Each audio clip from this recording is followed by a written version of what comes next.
Who is the third guy off the bench for the Blazers tonight? So I imagine we go Jeremy Grant, Sixth Man of the Year candidate, right? Dude, He's playing Jeremy's at a high level. Great year. Rob Williams. Then you got Rob Williams back. Nice to have him back on Friday. It is. He was back on Friday, played well, only 11 minutes, so they're going to try and eat. Can I ask a very mean thing about Robert Williams? What?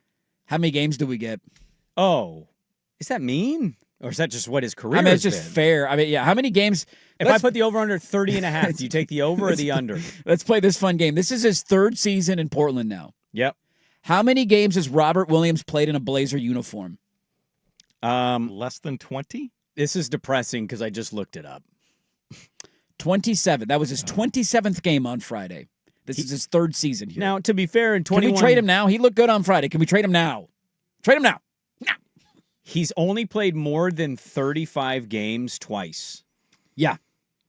He's dominant when he plays. He just can't. No, he's a great player when he plays. It's great. So he's back. So he'll be your second guy. Who's the third guy off the bench tonight? So either Chris Murray or Caleb Love. Well, it's probably Chris Murray, but Caleb Love's getting some run tonight. He's going to come out chucking and then tonight. Duop Reef will get some time. Yes. What are they doing with Young? It doesn't make a lot of sense. They sent him down, and then they recalled him immediately, and he did not play a game in the G League, so they sent him down, and then you figured, all right, Williams is back. This makes sense. Your backup big's going to play, It wasn't like what was Young playing 4 minutes a night, 5 minutes a night. He was getting the first burn and one then shift, and that was again. it. He wasn't getting back in the game in the second half, so it wasn't like you're missing a ton from your rotation. Let's let him go, cut his teeth a little bit in the G League, which I think we all kind of agreed that that's probably the right pathway for him because he's not impactful when he's playing. The game's moving too fast for him. It's going to take him a long time to develop. And then they called him right back immediately. So he's back available for the Blazers tonight, and I don't know if it has to do with the remix's schedule. Maybe there's not a game in there.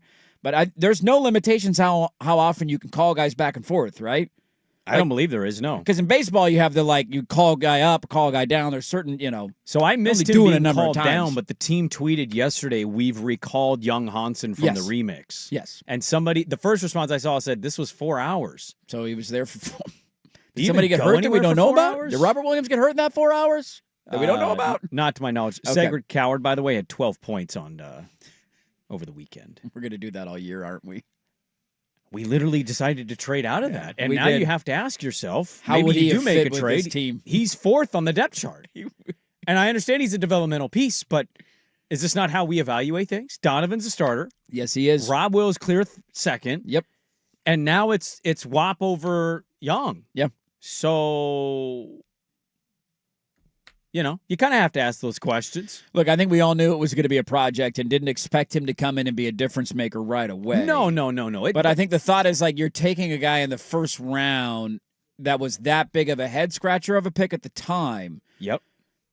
It'd be nice to be able to play some serviceable minutes. You're not going to come in and dominate a game. No, but I'd like to see him get real run at the remix. He clearly needs it. That's for him. So I don't know I have no idea how to. You're more informed on that stuff than I am. I saw the recalling and I didn't see him get sent down either, and I was like, that's okay. I mean, I figured he would, but now if you're going to recall him, so he's back in the arena tonight for the game, and I don't know. Maybe he'll be playing in the next remix game. Doesn't make a lot of sense to me right now. I think you're going to basically to answer your question. Jeremy's obviously going to be coming off the bench to give him the scoring, but Rob Will, Caleb, and Chris Murray all same, and then I think you see a Ryan Rupert, and then WAP will be sprinkled in for a couple minutes, but Klingon and Rob will probably play. Well, we're curious to see what the minute distribution is for Rob Will, but you'll see WAP, but then, it's going to be Love, Murray, with Grant, Time Lord, and then Rupert.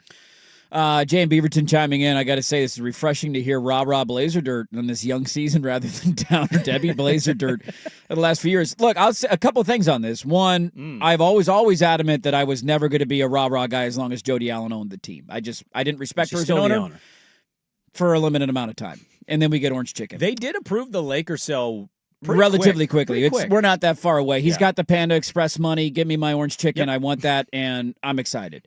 I was never you were not going to get me to be Rob when I thought that you had an incompetent owner that didn't care about winning and never publicly spoke once for nearly a decade. You were never going to get that from me as a fan. They were in the abyss of tanking, and I also didn't like roster moves in terms of certain guys that were on the team, a la Anthony Simons and DeAndre Ayton.